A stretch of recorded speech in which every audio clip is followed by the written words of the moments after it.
नफरत करेला प्यार बतावेला काहे ना।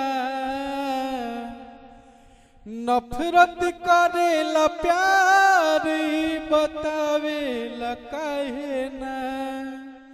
आदत धारा के जाने हो बतियावेला काहे ना।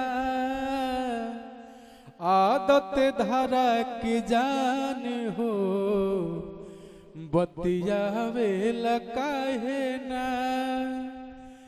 तू ही बड़ा जगवले तो सुतावेला काहे ना। तू ही बड़ा जगवले तो सुतावेला काहे ना। आदत धारा के जान हो बतियावेला काहे ना। आदत धारा के जान हो।